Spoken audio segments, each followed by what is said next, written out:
Hey there, sports history fan. This is Arnie Chapman, aka the Football History Dude, and before we get into this episode brought to you by the Sports History Network, I wanted to tell you about another book giveaway that we have on the website. Our friend of the network, Timothy J. Brown, is giving away 5 copies of his latest book.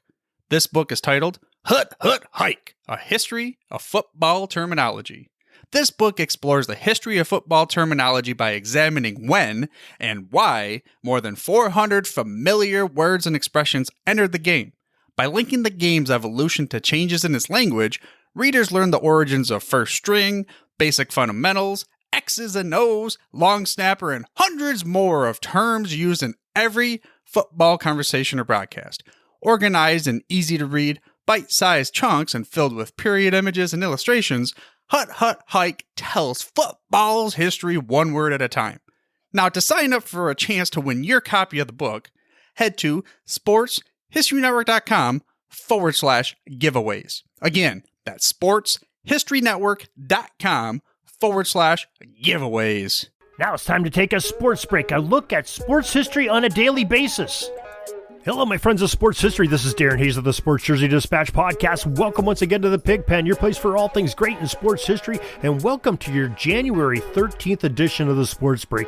We're going to talk about many great athletic heroes from the past that did some remarkable things and got some major awards on January 13th. And but before we do, let's make sure that you are aware that we have a great newsletter comes out each and every day, 6:30 a.m., delivered right into your email in basket, and no charge. You can cancel at any time.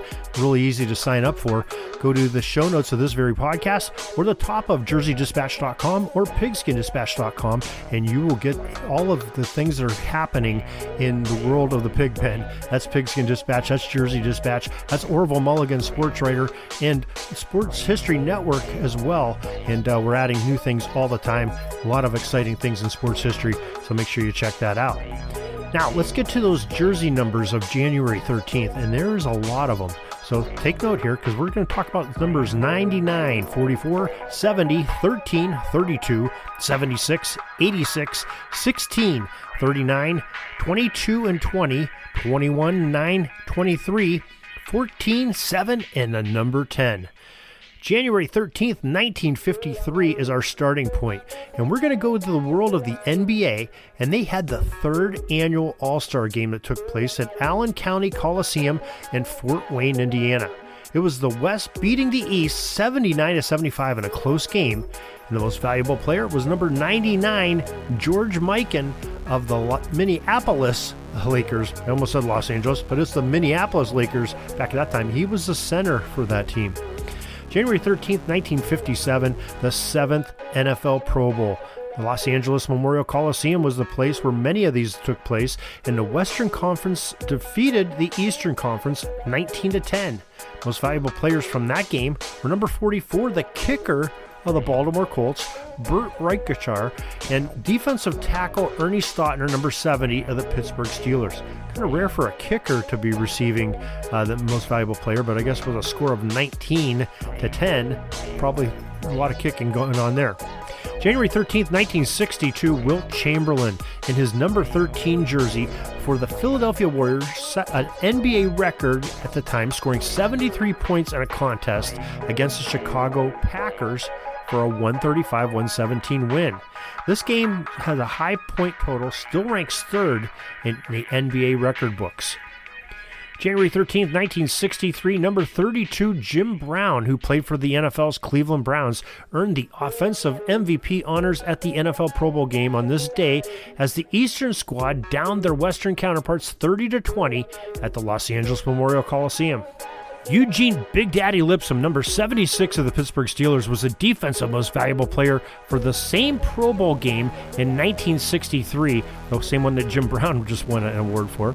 And on January 13, 1963, we had the 2nd American Football League All-Star Game at Balboa Stadium in San Diego, California, just down the road. The Western Division defeated the Eastern Division 21-14, and the game's most valuable players were the Dallas Texans running back, number 32, Curtis Clinton, and the Los Angeles Chargers defensive end, Earl Faison, who wore the number 86 that season.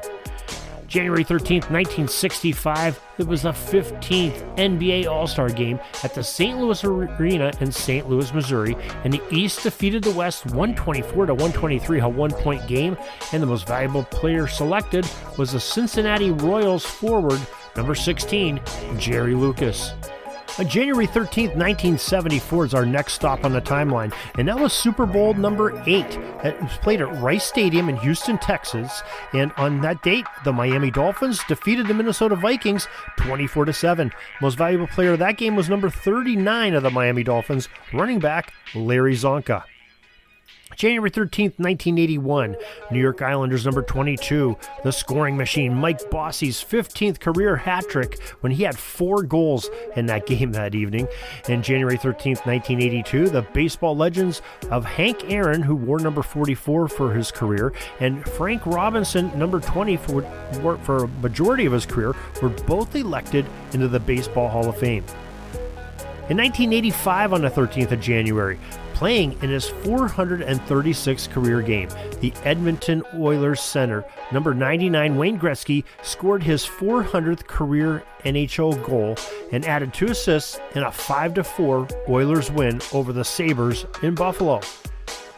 On January 13, 2001, the Atlanta Hawks retired Dominique Wilkins' number 21 jersey in a pregame ceremonies at the Phillips Arena. Now he joins Bob Pettit, who wore number 9, and Lou Hudson, number 23, as the only Hawks to have their numbers retired. January 13th, 2008, the Orlando Magic knocked down an then NBA record of, get this, 23 three-pointers in 37 attempts in one game. Number 14, Jameer Nelson, went 5 for 5 from beyond the arc as the Magic defeated the Sacramento Kings 139-107. January 13th, 2014, the FIFA Ballon d'Or, the Real Madrid and Portugal forward, number 7, Cristiano Ronaldo, ended number 10 Lionel Messi's domination of the award as he took it home for 2014, did Ronaldo. And FFC Frankfurt goalkeeper number 1 Nadine Anger takes home the Women's Award as the best soccer player in the world.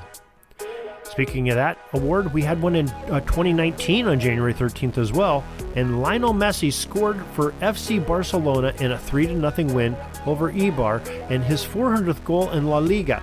Now he becomes the first player to reach the mark in just one of Europe's top 5 leagues. Cristiano Ronaldo, he had 409 in Spain, England, and Italy, and those 2 names are definitely in the soccer world. We're talking 2014, we're talking 2019, and we're still talking Lionel Messi and Cristiano Ronaldo as the top players in the world, and those 2 definitely can put the ball on goal. And so that is your sports history that we talked about today, your sports break for January 13th. And wow, did we really cover a lot of bases, from football to baseball to basketball to soccer. We have it all going on here because there's a lot of great athletes out there that wore some great numbers and did some fabulous things, and it's still happening each and every day. You watch the newspapers, watch the news, watch your favorite YouTube channels, because there's just some tremendous athletes doing some very remarkable things. And we try to capture as many of those as we can here on JerseyDispatch.com, and in the football world, we try to do that on PigskinDispatch.com. So make sure you check out those websites each and every day. Like we told you, that newsletter is a great way to see what's going on there as we try to preserve the sports history of the world. And if you listen to this podcast and you love sports history, well, I think you're going to really love an affiliation that we have, and that's with the SportsHistoryNetwork.com. Our podcasts, Pigskin Dispatch and Jersey Dispatch, are both on there, as well as Orville Mulligan Sports Writer that we are affiliated with, and as well as 30 other great podcasts on there with some very talented individuals that are very knowledgeable and have some excellent guests that talk about sports history on a daily basis. There's something new coming on there, and there's thousands of hours of downloads if you missed any, and it's always relevant because it's history. So make sure you check that out, SportsHistoryNetwork.com. Till tomorrow, everybody, have a great sports history day. We're dribbling around and see the shot clock's almost out, so we got to put up our shot and come back tomorrow for some more great sports history. We invite you to check out our websites, jerseydispatch.com and pigskindispatch.com. Not only see the daily sports history, but to experience the preservation of great events and people that play the games. Find us on Pigskin Dispatch. It's also on social media outlets of Facebook, Twitter, Instagram, and don't forget the Pigskin Dispatch YouTube channel to get all your daily sports history. Pigskin Dispatch is happy to be associated with the Sports History Network, the sports headquarters of yesteryear, found at sportshistorynetwork.com.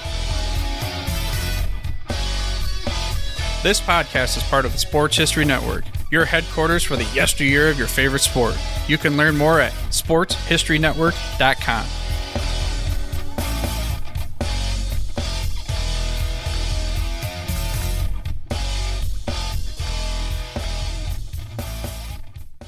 Hey there, sports history fan.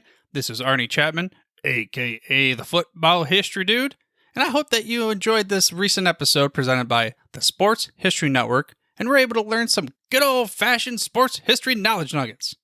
I started the Sports History Network back in 2020 with the mission to help podcasters find a community of like-minded sports history nerds, as well as helping aspiring podcasters to start their own shows. We have a little bit over 30 shows on the network right now covering all sorts of sports history, but as far as I'm concerned, we're just at the toothpick in the ocean moment, that can't even figure it out because there's so much more coming. We wanted to create the ultimate headquarters for sports yesteryear, starting with Podcast Network and our website, but we're going to continue to move into other mediums as well. And here's the cool part, because we want you to be part of our team.